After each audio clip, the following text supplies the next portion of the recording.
ज्ञान उसके पास थे, फिर भी समय के अनुरूप जिस ज्ञान की जरूरत थी, परिस्थिति के अनुरूप वह ज्ञान उसे विस्मृत था, उसका उसे ध्यान तक नहीं था।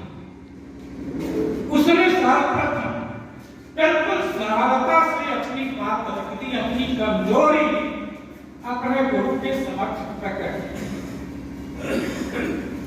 वहां पर शिष्यस्ते हम साधिमाम त्वाम प्रपन्नम, अर्जुन के इस कथन में एक सुयोग्य शिष्य की सारी विनम्रता दिखाई पड़ती है।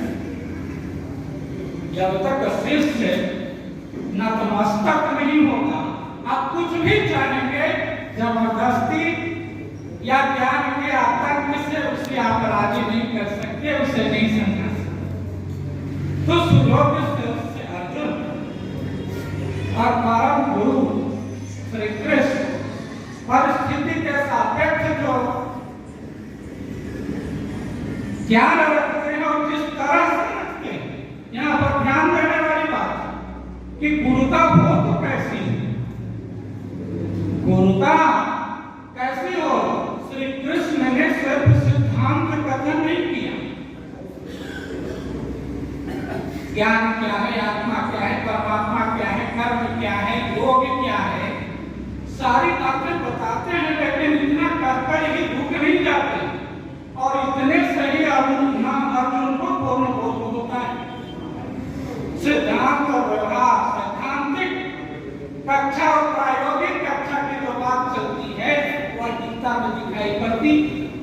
अपने सारी विभूतियों को बतला दिया 10वें अध्याय में, 11वें अध्याय में अर्जुन ने सारा उनका वही स्वरूप दर्शन किया।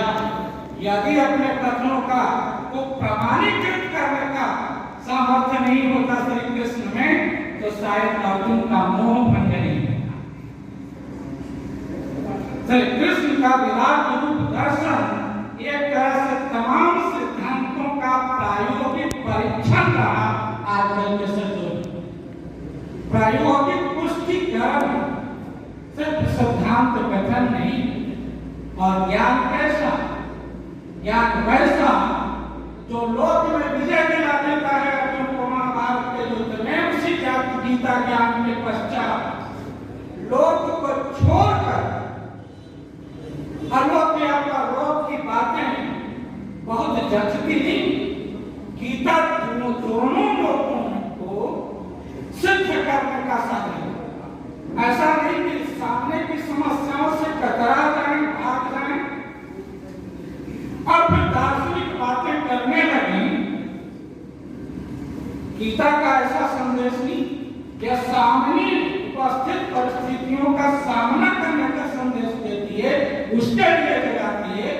कहने वाले, जानने वाले तो यहाँ तक कहते हैं कि गीता के श्लोकों का यदि सस्वत पाठ, सही पाठ कर दिया जाए तो फिर अवसाद, विषाद यानी जो आजकल डिप्रेशन जैसी बीमारी चल रही है भयानक रूप से, वह कभी होगा, वह रोग सीधे दूर हो जाएगा। उसके सस्वत पाठ में इतना दम है कि फिर डिप्रेशन दूर करने के लिए टैबलेट की जरूरत नहीं, कम से कम यह प्रयोग करके देखना चाहिए। क्योंकि हम लोग मान लेते हैं कि यह कार्य तो दुस्साध्य है, असाध्य है। यह कैसे होगा? यह मनोबल से होगा। अर्जुन के पास सारी सामर्थ्य थी, सारी शक्ति थी, लेकिन मोहग्रस्त हो गया, अपना पराया के द्वंद्व में पड़ गया था। श्री कृष्ण ने उसके महावरण को दूर किया और उसे चरम ज्ञान की उपलब्धि हुई।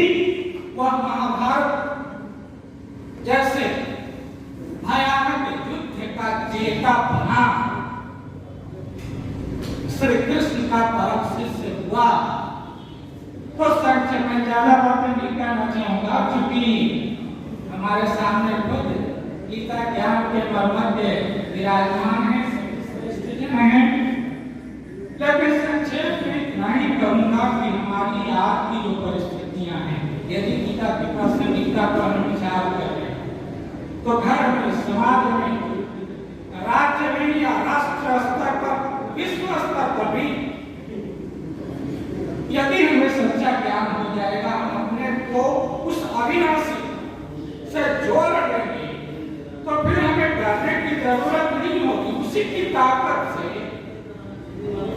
हम किसी भी तरह के अन्याय के खिलाफ लड़ने को आगे बढ़ सकते हैं और हमें आगे बढ़ना चाहिए।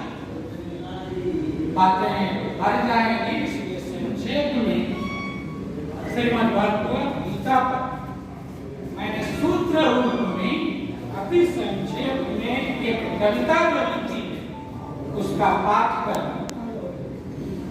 अपनी वाणी को विराम दूंगा और खुद यहाँ उपस्थित जन से सुनना पसंद करूंगा।